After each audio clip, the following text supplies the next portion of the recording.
Good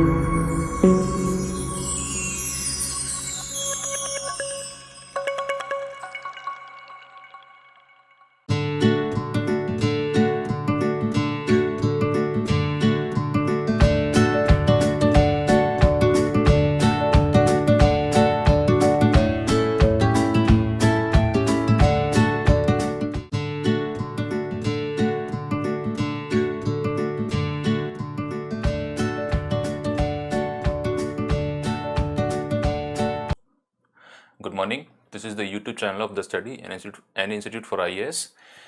This is the fifth lecture of the NCERT concept series. We were discussing the history NCERT of class 6. Okay. So let's begin. See, the name of the book is Our Past, as you know. Till now we have covered up to lecture number 10. Okay. If you recall, in the first chapter we talked about the sources for studying history. There were two sorts of sources. Both have limitations and importances. Then we talked about the earliest hunter-gatherers. They were wanderers, meaning they would not settle at one place but move around in the search of their food. And then came the earliest Neolithic villages. This is the first time when human beings started producing their food. They settled down. Now, the next chapter is about first urbanization, earliest cities. That urbanization happened during the Harappan period. However, between these two, from earliest villages, some local cultures emerged, and on the basis of that local culture, the Harappan civilization had come up. Okay. After that, there was a brief interregnum in urbanization. Though I said brief, but it was almost 1400 years long. Okay, then after that chapter talked about what books and burials tells us. If you recall, this was about the Rig Veda and megalithic burials. What Rig Veda tells us about the northwestern part of the Indian subcontinent, sub-Sindhu area, and for rest of the subcontinent, burials, two different sources. Then we talked about kingdoms, kings, and early republic. Here we talked about how the Aryan Jan tribe turned into Janpad. Okay. It was accompanied by several political and socio-economic changes, and then Janpad became Mahajanpad. Okay. The kingdoms, chieftains turned into kingdoms. And at the same time, due to rapid socio-economic changes, new questions and ideas were raised by Buddhist and Jain thinkers and Upanishadic thinkers. Then from Mahajanpads, there were, if you recall, there were 16 of them. Out of them, one, Magad became an empire, and after defeating the last Nanda dynasty of Magad Empire, the Mauryan Empire was set up. Ashok was the most famous king of that empire. In the next two chapters, we talked about processes like vital villages and thriving towns. See, since the period of second urbanization began, towns started growing on the basis of thriving villages. And then we talked about certain factors of post-Mauryan period, traders, kings, and pilgrims, mainly in terms of the Silk Route. Now, between the Mauryan Empire and Gupta Empire, in this lecture, we are going to cover two chapters 11 and 12. In the first chapter 11, we are going to talk about Gupta Empire. Okay. So, between Mauryan Empire and Gupta Empire, Mauryan period and Gupta period, there was a brief interregnum of post-Mauryan period, which lasted somewhere from 200 BCE to 300 CE. BCE means before Common Era and CE is Common Era. During this period, you can say there was political fragmentation in the sense that instead of one Mauryan Empire, there were a large number of kingdoms. Okay. If you recall, we talked about Indo-Greeks, Shaks, then Kushans, Shanga, Kundva. Then we talked about Satvahan.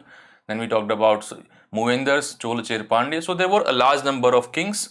And what was the reason behind it? Because the urbanization had continued apace at that point. So what they were doing? They were collecting taxes, building strong states, etc. In the last two chapters, here we will see about the Gupta Empire, and at last, chapter number 12 is focused on art and culture or development, they will focus on certain elements of art and culture of ancient period. Obviously, you cannot give everything in the 6th class NCERT, so they are going to focus only certain aspects of art and culture.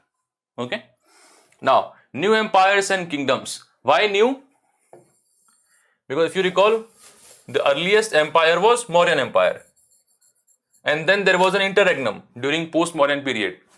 Roughly from that interregnum was from 200 BCE to 300 CE. This period was marked by a large number of states. Okay, and then again from sometime around 320 CE, Gupta Empire came up, and Gupta Empire was in northern India, whereas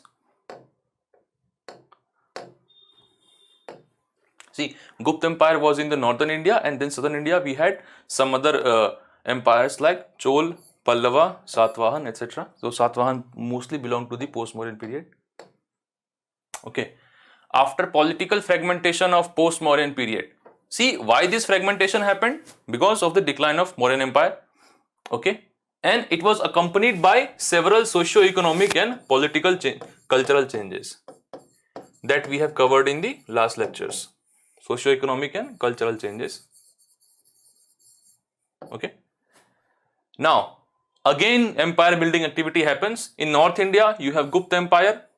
In South, you have Pallavas, mostly in Tamil Nadu and southern Andhra. Okay, and some parts of Kerala. And then Chalukya, mostly modern Karnataka.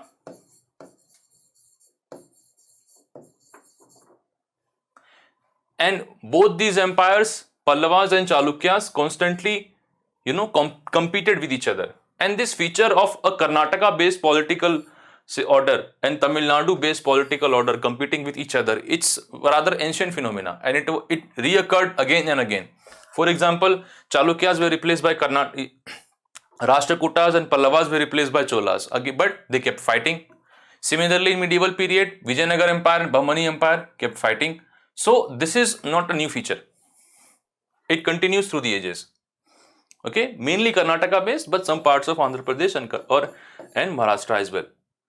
However, instead of homogeneous kingdoms, there was a feudal hierarchy. See, in the Mauryan Empire, whatever our source of studying the Mauryan Empire, we come across a rather homogeneous polity. If you recall, we had talked about that when we are talking about the administration of Mauryan Empire. We said that since the empire was vast, they must have used different governance principles or different governance manners for different parts of the empire. We said that a core area around Patliputra, emperor will govern more closely. Then you will have provincial capitals and provincial cities. Here, emperor's supervision will be rather, superficial. They will appoint key officials, but apart from that, there will be considerable autonomy. And then you had strategic routes, rivers, etc. But there was only one sovereign. Even within this structure, there was only one sovereign. Okay, and Mauryan, the extent of centralization was rather more. However, during this period, we have a feudal hierarchy. Okay, meaning there will be a king below a king.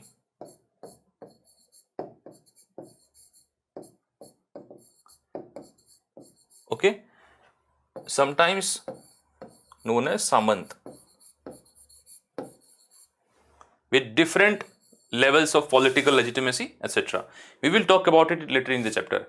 So we can say, compared to Mauryan Empire, there was a larger degree of decentralization up to this period, and there was a feudal hierarchy of chieftains, lordships, Samant and king.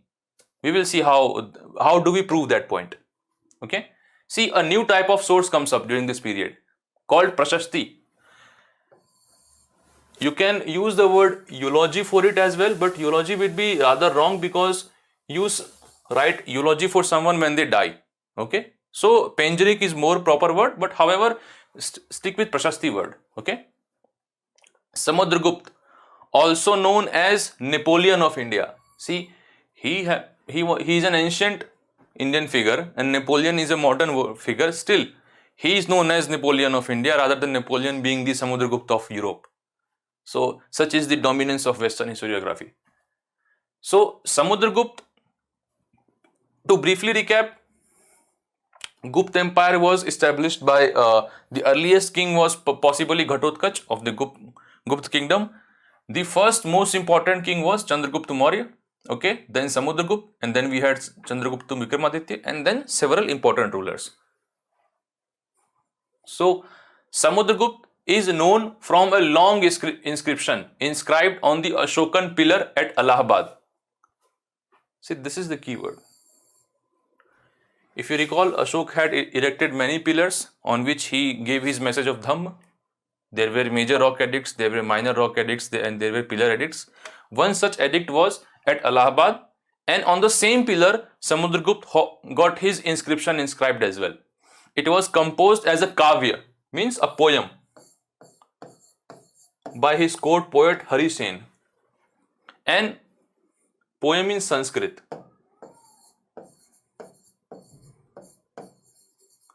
And up to this Sanskrit, if you recall, is different from the Sanskrit of Rigveda. Sanskrit has evolved, almost 1,000 years have passed, so Sanskrit has evolved as well.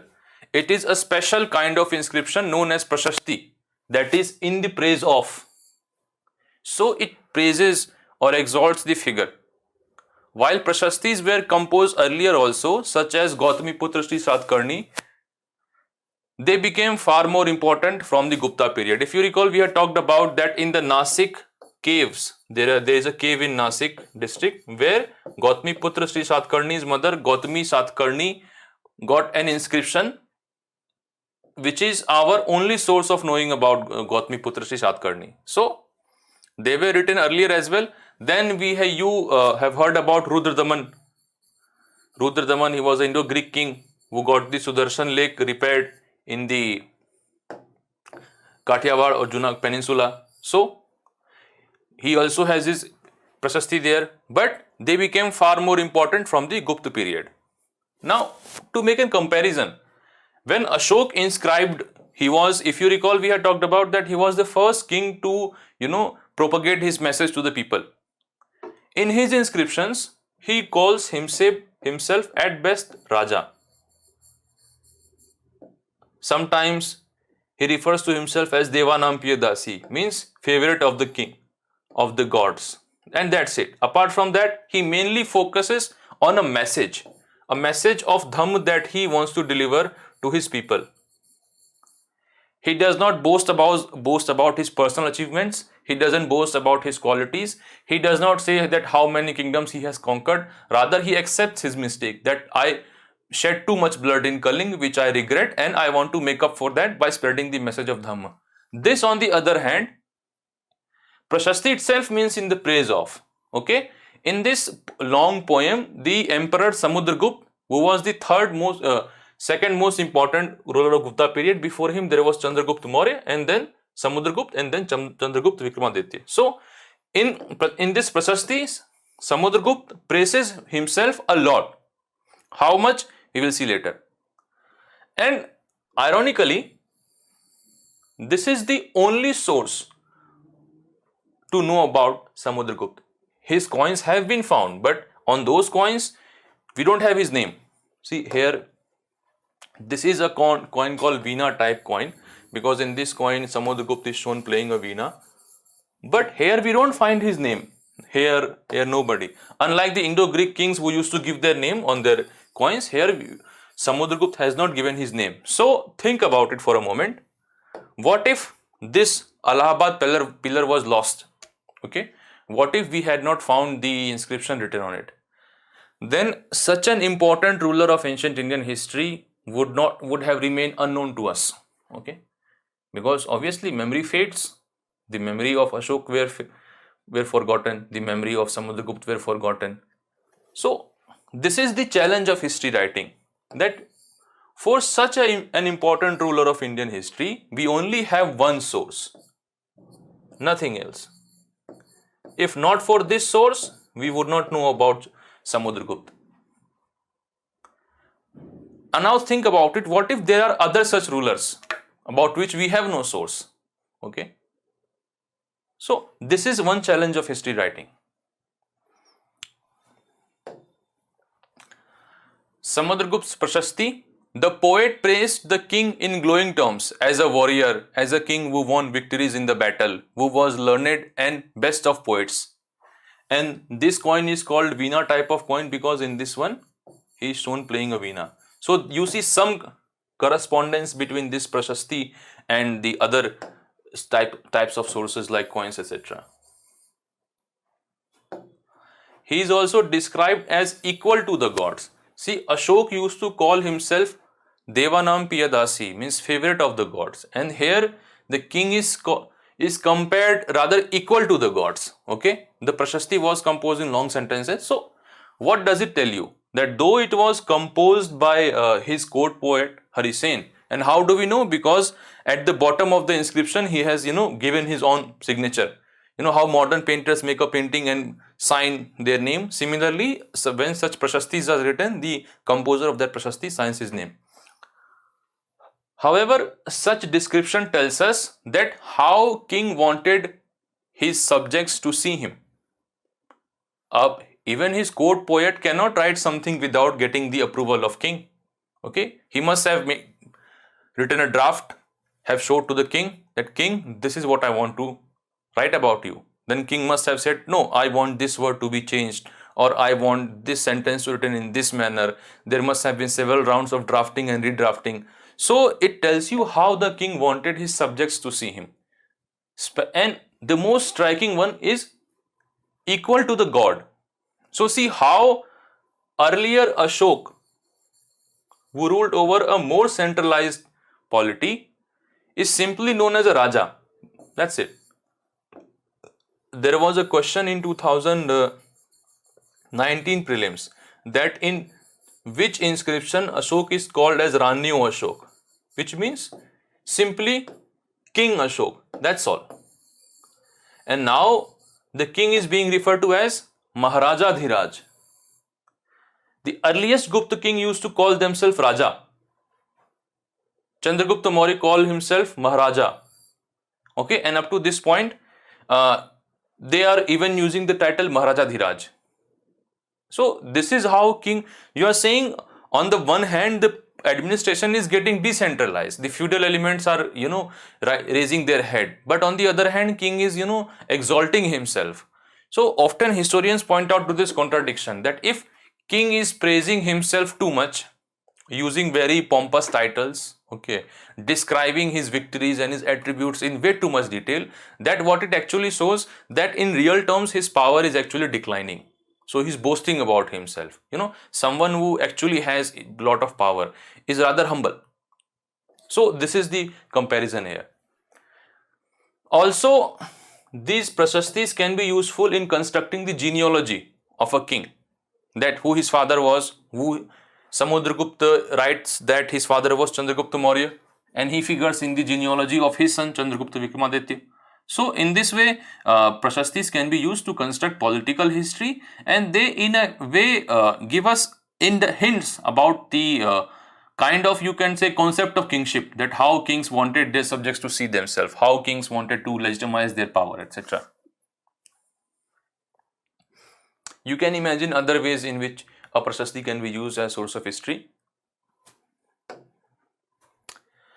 Using the same prashasti, okay, where his poet describes his victories, we can gauge the political extent of his empire. Here he has said that ruler of Aryavarth, the area shown in green, this much.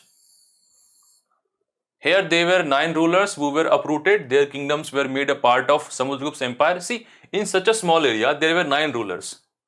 How can you have such a 9 rulers in such a small area? It is often argued that the political fragmentation of the post-Mauryan period had reached a peak, especially after the decline of Kushan Empire. Okay, and that excessive political fragmentation was corrected to an extent by Chandragupta. Then the rulers of Dakshinpath, here they are 12 dotted lines. So it is possible that Samudragupta launched a campaign to the South India via this route. Okay, from Patliputra he went to south via this route, it is believed. And in early medieval period, a Chola king, about whom we will study in the chapter class 7, launched a political campaign using the same trail towards Bengal. Okay, the rulers of Dakshinpat, here they were 12 rulers, some of whose capitals are marked with red dots on the map. They surrendered to Samudragupta after being defeated, and he then allowed them to rule. See, he allowed them to rule. He did not annex their kingdom. They simply submitted themselves. What it means that they accepted his overlordship and promised to pay regular tributes, attend his courts, etc. Here they were uprooted, meaning here he annexed their kingdoms. Here he did not annex. Did not annex. The inner circle of neighboring states, including Assam, coastal Bengal, Nepal, and a number of Gan Sangh. See, if you recall, when we were talking about the republics, we said that some of the republics continued up to the period of Guptas. In the northwest, marked in the purple. So, this much area we are talking about. Okay. They say they brought tributes, followed his orders, and attended the court. Here he did not go to war actually. He simply sent diplomatic missions or made a show of strength, did some sort of coercive diplomacy, and they got the message that they have to accept his suzerainty. The word is suzerainty. Sovereignty means complete overlordship, direct control. Okay. Suzerainty is an indirect control. Okay, that you have to accept. A king has to accept that there is a bigger king above him. Okay. Above a Raja, there is Maharaja. Above Maharaja, there is a Maharaja Dhiraj. Okay. So such thing. Followed his orders and attended his court. These are classical signs of being a vassal. The term is vassal. Being a vassal of a larger king, or being a feudal subordinate. Being a vassal or being a feudal subordinate. Okay. Even this group was his vassal or a feudal subordinate. But the difference might be that here the intervention of Samudragupta will be more, because after all, he came to your place and defeated you. But here he didn't have to wage a war. You simply accepted his overlordship. The rulers of outlying areas marked in the blue on the map, perhaps the descendants of Kushan and Shakas, and the rulers of Sri Lanka, who submitted to him and offered daughters in marriage. Here he would only have at best an alliance where he will be a senior partner. An alliance in which Guptas will be senior partners. Okay, in these areas. For example, the king of Sri Lanka took his permission to construct a monastery in Nalanda.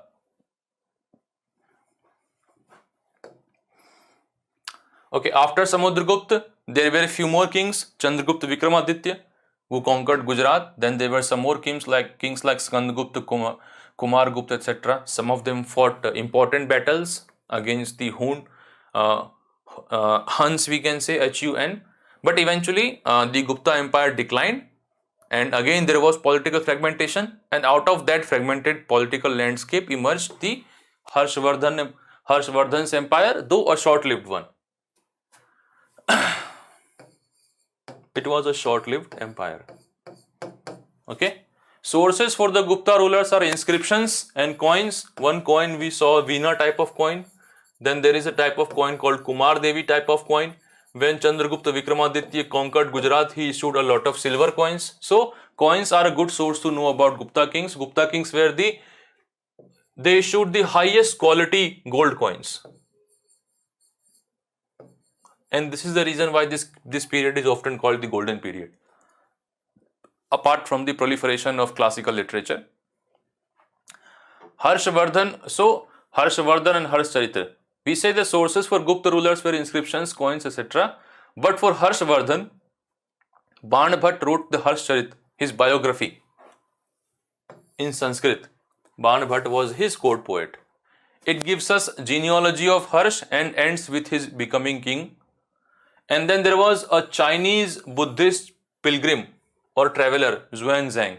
He also visited Harshvardhan's court, stayed there for a very long time, became good friends with him, went to Nalanda, studied there, and eventually returned to China via Southeast Asia. And when he went back, he wrote a detailed account of his travel to India.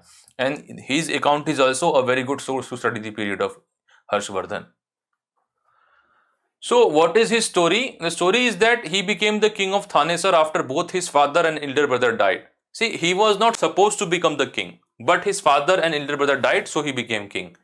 His sister was married to the king of Kannauj, but the king of Kannauj was treacherously killed by the king of God, which corresponds to the modern day Bengal. Okay, so he then annexed. Once his brother-in-law was killed, he became the king of Kannauj. Although he was successful in east, meaning he avenged his sister and his brother-in-law, but and conquered both Magad and Bengal, he was not as successful elsewhere. Especially when he crossed the Narmada river and marched into Deccan, he was stopped by a ruler belonging to Chalukya dynasty, Pulkeshin II. Now, how do we know that he was defeated on the bank of Narmada by Chalukyan king Pulkeshin II? That certainly would not be mentioned by a source, patronized or commissioned by Harsh. How do we know he was defeated? Because in this case, there is this. See, here is the Chalukya Empire. Okay, this is the Satavahanas belong to the post-Mauryan period. Okay, you have a temple here in Aihole. It's a Jain temple.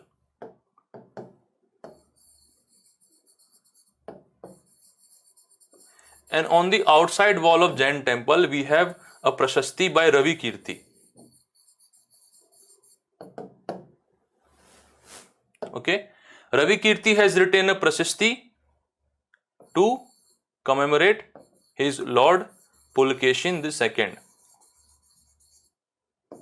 So, in Aihole there is a Jain temple. On the outer wall of Jain temple, a Prashasti is written by Ravi Kirti. How do we know? Because he has signed it at the bottom. And in this Prashasti, Ravi Kirti, the court scholar of Pulkeshin II, Chalukya king, says that Pulkeshin II defeated Harsh at the bank of Narmada, and he uses this sleight of word. He says that after his defeat, Harsh, which means the happiness, was no longer Harsh. Means he wasn't happy anymore. The Harshvardhan, which means happy, he was no longer happy. Harsha was not Harsha. So a kind of sleight of word. And in this poem itself, Harsh is referred as Sakal Uttarpath Swami, means the lord of entire northern route.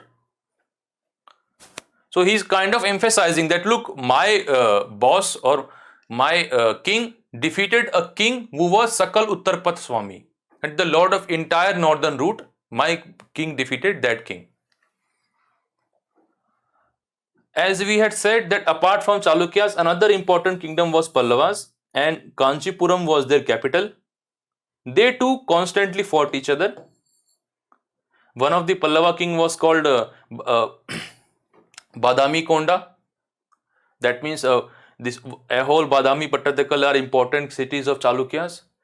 Pallavas made very important contribution to the evolution of Dravida school of architecture, Dravida school of temple architecture. You must have heard about the Pandav temples. Recently, Mahabalipuram summit was held between Prime Minister of India and President of China, Xi Jinping. This Mahabalipuram is an important art and architecture center since the time of Pallava kings. Okay. And then you have the three Movendars, Chola, Cher, Pandey. Though at this point they had accepted the overlordship of Pallava kings. Okay. At this time they were not sovereign. At this time the Movendars, Chola, Cher, Pandey, they had accepted the overlordship of Pallava kings. And then eventually when Pallava kings declined, one of the later Chola rulers rose to the prominence and created a vast Chola empire. Administration in the Gupta period. Okay, we had seen that compared to the Mauryan Empire, the quality of administration had rather decentralized. It had become more fragmentary and feudalized. We see how. How do we come to that conclusion? Just like earlier kings, even now land revenue was very important. Land revenue was the most important source of royal income right up to the colonial period. Okay, and obviously if land revenue is your most important source of income, then prosperous villages are necessary.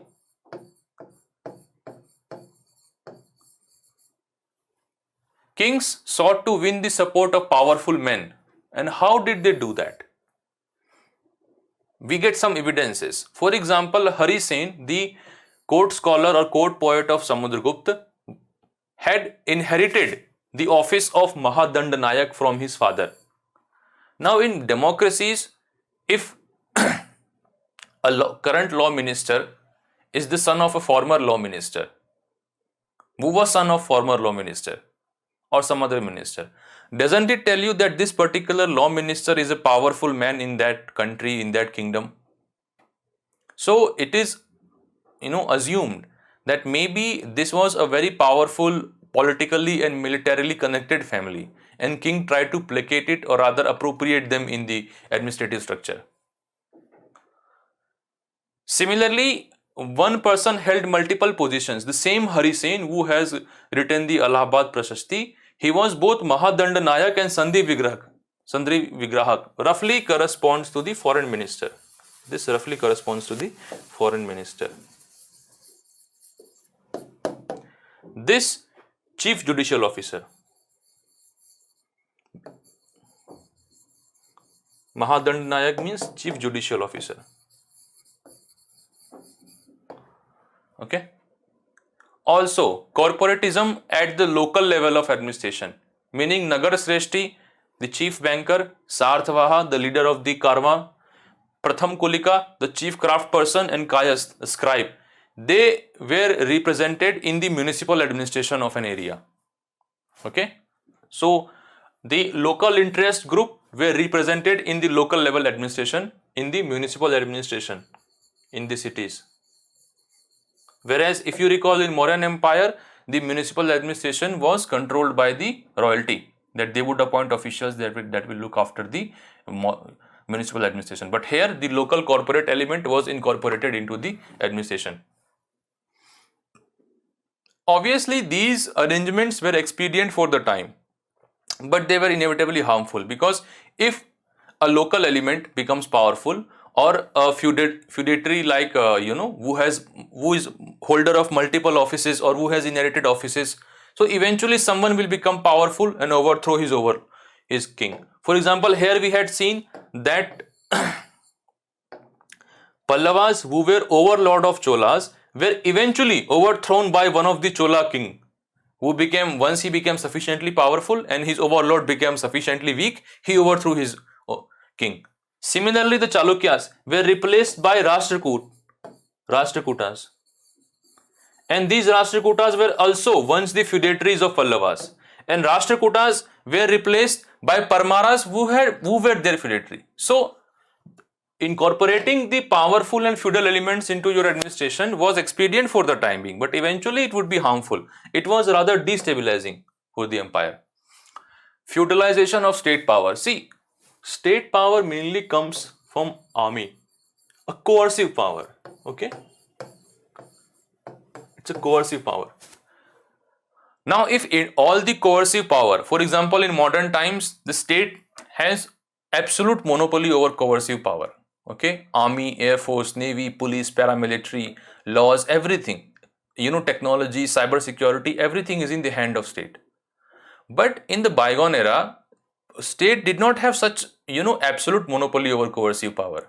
Say in the era where swords were the main instrument of fighting war, a king had 10,000 soldiers, each equipped with swords, but a village had 100 people, say, for example, 100 people. They would also have swords. It's not that difficult to make, though the quality may vary slightly. Now, suppose 10 villages come together, okay, and now they also have 10,000 soldiers. So, in the bygone era, the state's, monopoly over coercive power was not as absolute as in modern times. So, if there was a powerful element, for example, someone who inherits offices or who holds multiple offices, or who has control at lower local level of administration, or who is a feudatory, especially the feudatories.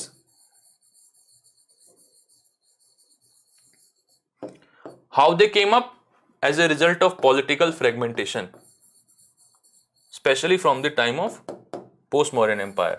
See, when you take up though right now I am stopping at this point by saying that feudatories came up as a result of political fragmentation, but actually there is a detailed historiographical discussion behind it, that how did this political fragmentation take place, what kind of economic and social processes were going on, things like land grants, etc.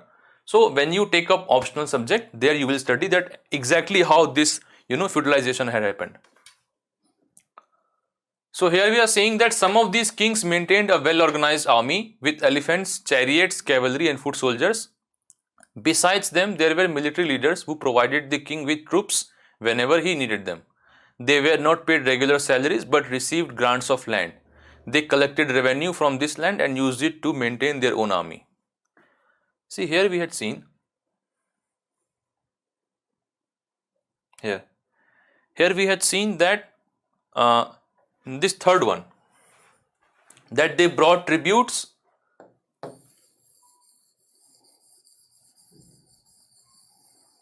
In the second category, we had said that Samudragupta allowed them to rule.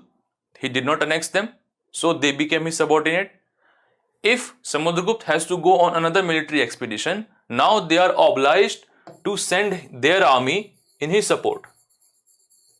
Similarly, these chaps, now you accept that you are his tributaries, so you also have to send your army. You also have to send regular tributes. And then there were another categories. Those military leaders that maintained their own army from the land they were allotted, okay, and they sent their troops to the king whenever he needed them. But what if these people, they were known as Samant? Whenever the ruler was weak, as we said earlier, Samant used to try to become independent. Just as the Cholas became independent from Pallavas, just as Rashtrakutas became independent from Chalukyas, etc. Also, some of them were so powerful that they made their own land grants. Now, what is land grant? What was its economic, political and cultural angle? Those things will be covered in optional classes. Some of them were so powerful that they were called Mahasamantas. Samant typically means a feudatory.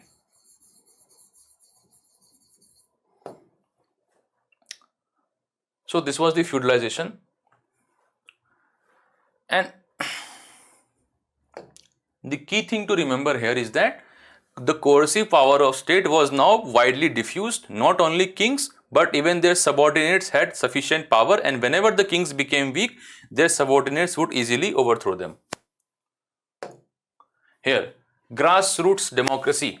Now in modern times, we hear this word PRI, Panchayati Raj institutions. We hear about 73rd and 74th amendments, right, in the constitution. Because even our directive principles of state policy and Gandhian, freedom movement had talked about autonomous villages that should be able to govern themselves. But this tradition is actually very old. How old?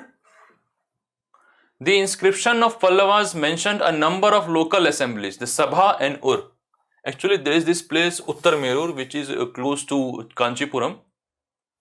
Here on the walls of a temple, there are numerous inscriptions that give us a detailed account of the Sabhas and Ur. What is Sabha? It is an assembly of Brahman village, where most of the landholders were Brahmanas. Here the assembly of that village, local assembly, is called Sabha, and Ur is for non-Brahmin village, where the majority of landholders were non-Brahmins. Okay. This assembly functioned through sub-committees which looked after irrigation, agricultural operations, making roads, local temples, maintaining ponds, etc. And membership to this sub-committees were based on certain criteria, and the members were elected.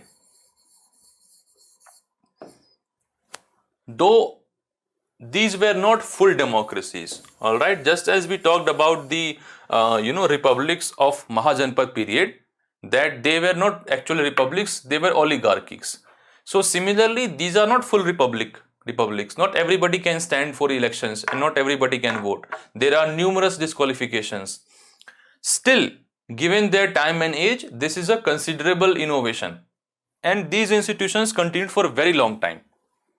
In fact, they declined only up to the Vijayanagar period, and there is a detailed discussion in optional subject behind their decline, that how they declined, how democratic were they, etc. The Nagaram was an organization of merchants. There are two words, Nagaram and Nattar. Okay, it is likely that these assemblies were controlled by rich and powerful landowners and merchants, both village level and city level.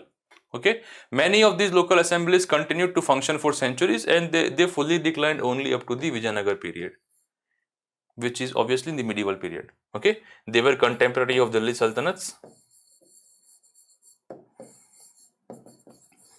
We will study about them in class 7 NCERT. Okay, so our source is principally this Uttarmerur inscription. This is a place near Kanchipuram, and here on the outer walls of a temple complex we find certain inscriptions that give us account of Sabhas and Ur. Okay, they maintained their affairs at the local level with considerable degree of autonomy. It is believed that the involvement of state at the village level was rather limited. State only concerned itself with collection of land revenue and did not interfere with the day-to-day affairs of the village. However, now we know that Gupta period is called Golden Age for a variety of reasons. One, of very high quality gold coins.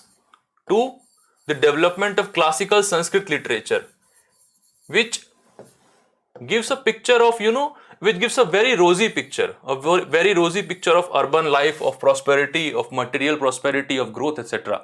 However, the beauty of this section in the book is that it tries to emphasize that, look, this golden period was not golden for everyone. In the beginning, we had talked about that history is not one but many. History is not one but many. So for some people, it was indeed a golden period, but not for everyone. For example, not only Kalidas's Abhigyan Shakuntalam, in most of Kalidas's work, we see a trend that kings and priests, they speak in Sanskrit, but common folk and women, they speak in Prakrit. So this tells you about this class differentiation, and this the reason I have given this example is that it gives a very good example of corruption in ancient society. That how a fisherman would discover a king's ring is rather unfairly accused of being a thief. So it tells you about the ancient corruption. Obviously, for that fisherman, it was not a golden period.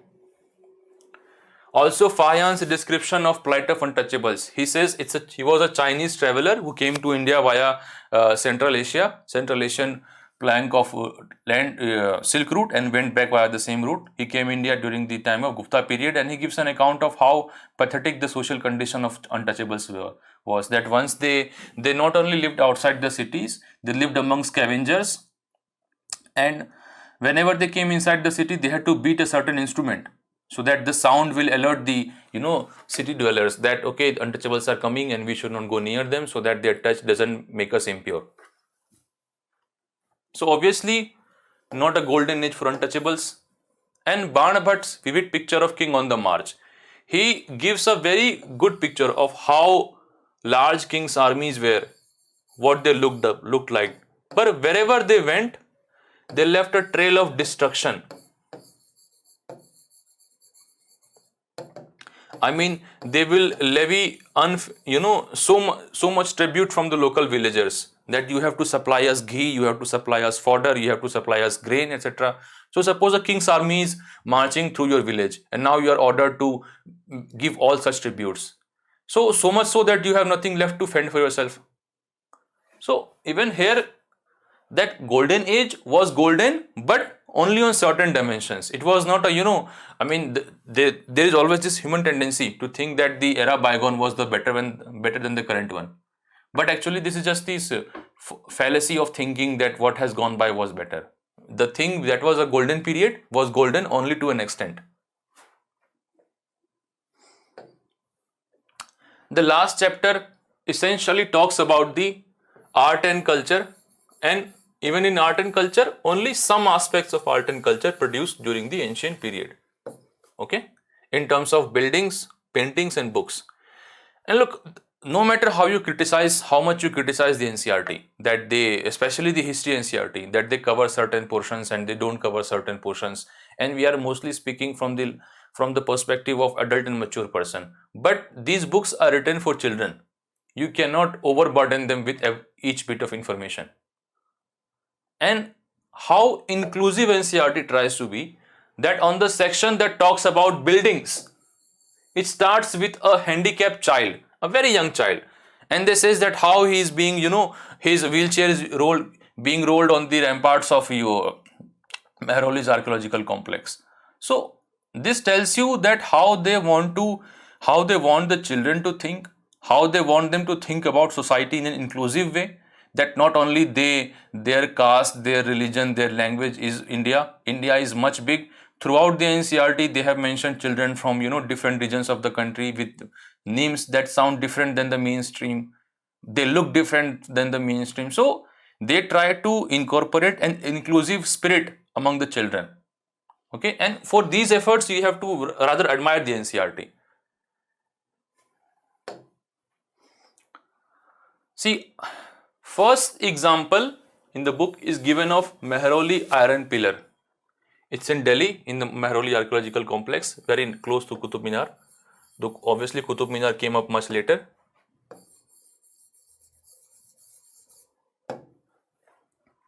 And the beauty of this iron pillar is that it hasn't rusted yet. More than 1500 years have passed, yet this iron has not rusted. So it tells you the level of sophistication that in metallurgy was achieved.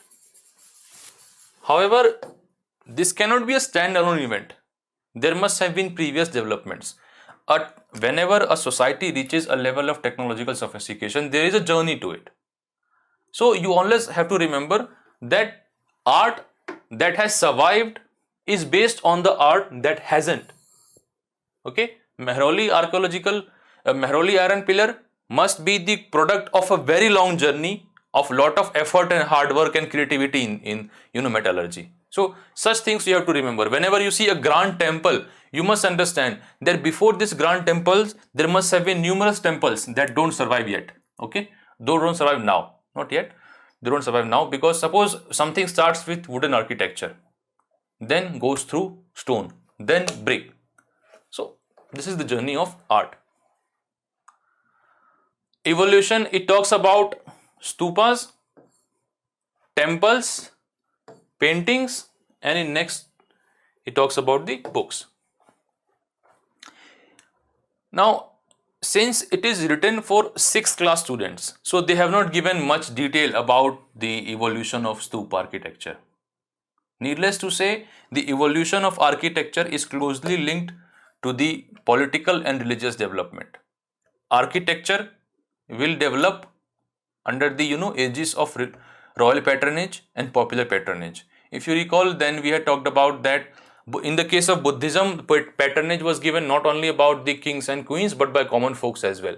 And we know about it from the inscription that are made on the copper plates, on stones, etc. In the case of stoop, now what is a stoop? To put it simply, the relics of Buddha and important Buddhist monks are preserved under a stoop. Okay. First, a relic is covered with mud, and then it is upgraded. So they put bricks, then further enlarged, and then you have stone slabs. And in the book, they have talked about that how stoop from the earliest period have evolved. For example, in Sanchi, the earliest stoop belonged to the Mauryan period. Then it was enlarged by Satavahanas. Then it was further enlarged during Gupta period, etc. So they give various examples, and not only stoop, they give various features of it. For example, what is a Pradakshina Path, what is a Toran, etc. we had in the previous lecture, we talked about the sculptures that are, erected on the railings of the stupas.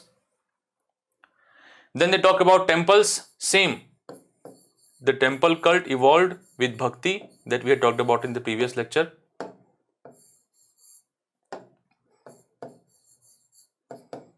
Once the Hindu gods were being worshipped, so their statues were created and that they were erected, consecrated in temples. Even in the case of temples, the evolution is gradual. First from wooden architecture that has obviously not survived, and then you had, rock cut temples, you had brick temples, and eventually up to the early medieval period, you had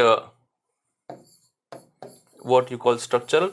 Then up to the early medieval period, you had proper Nagada school of architecture, Dravida school of architecture, and Visara school of architecture. So here also they show that how temples have evolved gradually, and then they give various examples for that. And in the case of paintings, the earliest paintings were obviously the rock cave paintings of Bhimbetka of the Stone Age, and then they give examples of painting in Ajanta, Ellora, and such Buddhist cave architecture. Now the paintings of these caves are very sophisticated, so they must have precedence in the paintings that haven't survived. Same logic. That for each piece of architecture, art, and culture you see, there is a long journey behind it. Now, very important thing to understand in the case of these art,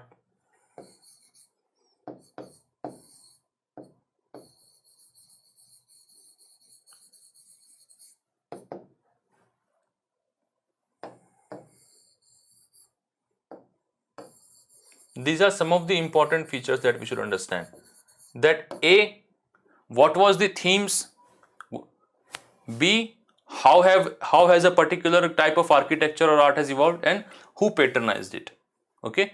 For example, there is a role of popular patronage in evolution of stupa architecture. We had discussed in previous lecture that how many of the Buddhist caves are located along the passes that connect the hinterland cities with the coastal cities. Why? Because the Buddhism was patronized by traders and craft persons, and they must have stayed for around in and around those monasteries. So you have, who is the source of patronage? For example, in the case of Hindu temples, we have talked about the Mahabal. Here we have talked about Mahabalipuram and the shore temples of Mahabalipuram of the Pallava period. So they were patronized by Pallava kings. Now, why would a king patronize a particular type of architecture? Why did Ashok patronize Buddhism? Why did later kings patronize Hindu temples? So such discussions are undertaken in the more advanced classes.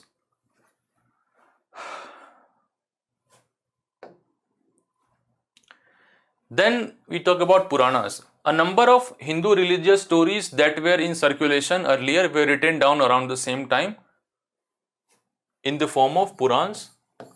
So see, they were already in circulations, but now they were written down. Puran literally means old.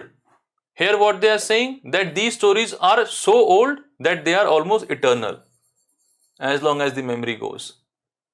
The Puranas contain stories about the gods such as Vishnu, Shiv, Durga, Parvati. They also contain details on how they were worshipped in the manner of bhakti. Okay. Besides, there are accounts about the creation of world and about kings. This part becomes important because here often they have given the genealogies of kings. If you recall, we had talked in the previous lecture that Satvahan kings are mentioned in the Puranas. So this part is very useful from the perspective of history writing. Here they are often called Itihas Puran, and they are a very important source of history.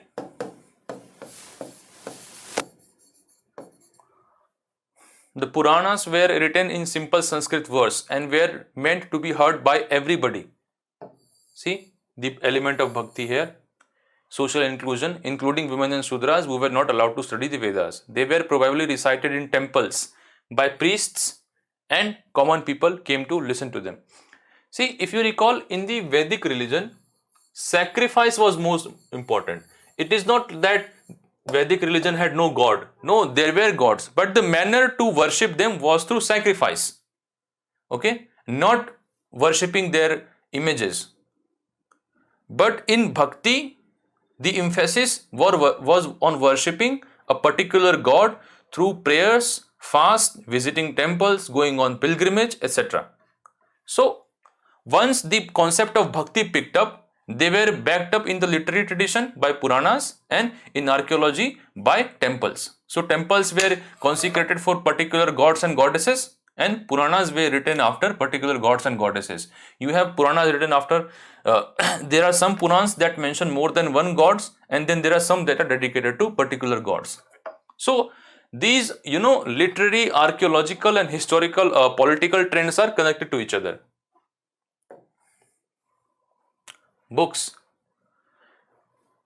See, in the Gupta period, some epics were written, epics and large poems, but they definitely have precedence. Precedence in terms of Vedic literature, precedence in terms of, Sangam literature, precedence in terms of Upanishads, precedence in terms of Arthashastra,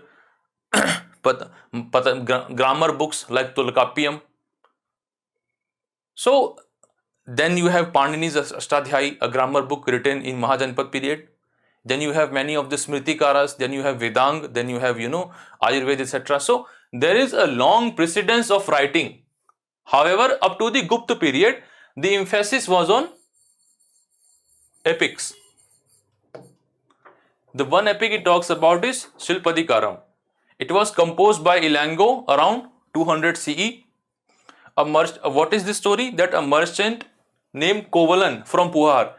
See, if you recall, we had talked about that there were 3 Movindars, and each of them had one coastal center and one center inland. Out of those 6 centers, Puhar and Madurai were very important. And we said that why? Because they are mentioned repeatedly in Tamil literature, not only in the Sangam literature, but in the epics as well. See, Puhar, he fell in love with a courtesan named Madhavi. Now, you don't have to remember the name of the character. Just at most, for the prelims purpose, remember who wrote Shilpadikaram. Not even when it was written. Only who wrote Shilpadikaram, that's all.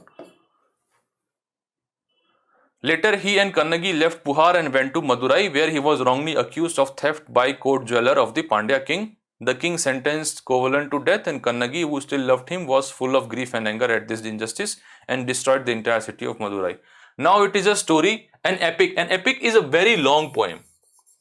For example, both Ramayana and Mahabharata are very long poems. Now, a description from the Shilpadikaram.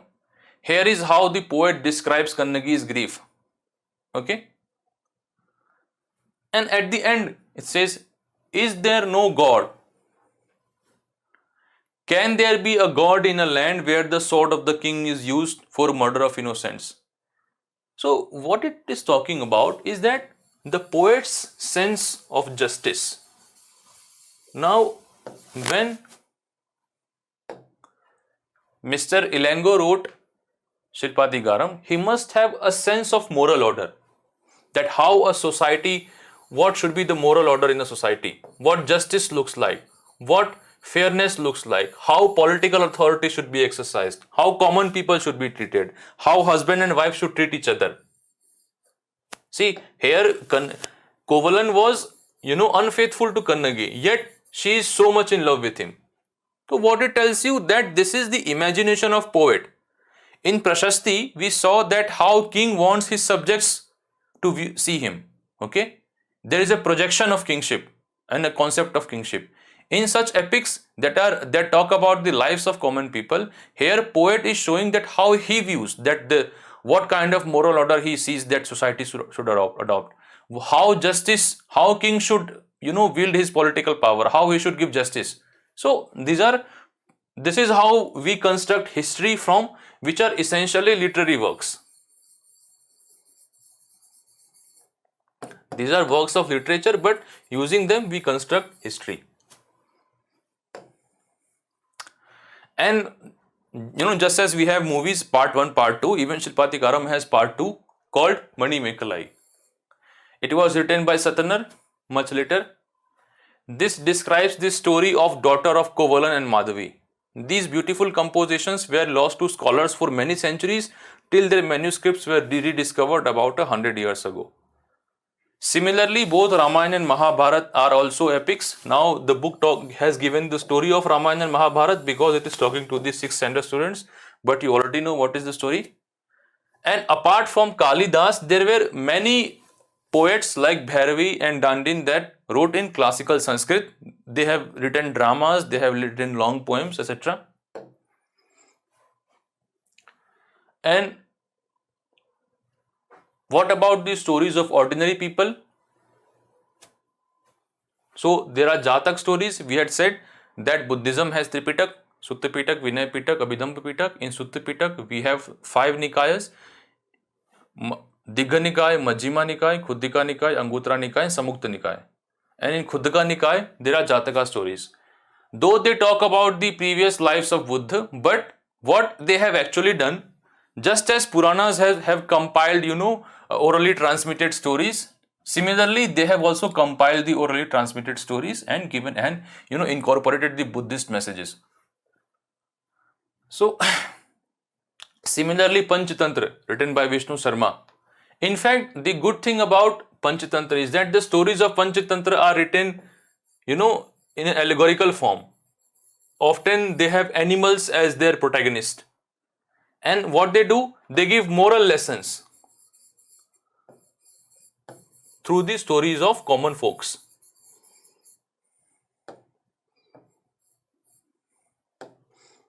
And using these moral lessons, we try to reconstruct history.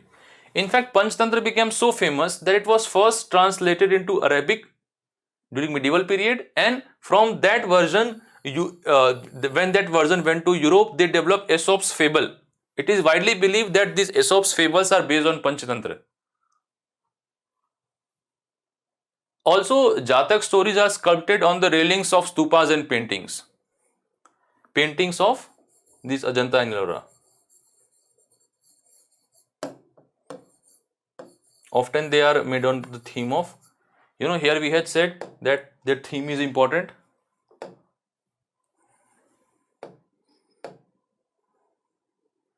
Here we had talked about that themes are important. So often stupas, whenever they have sculptures, they are based on themes like that.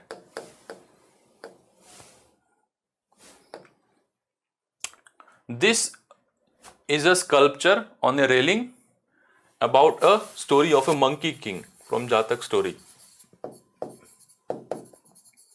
And what is the story? It's given here. That the monkey king lived in the banks of on the banks of Ganga in Himalayas with his, now he may have troops, but obviously this is a story. They fed on the fruits of a special mango tree which were very sweet. One day a ripe mango fell into the river.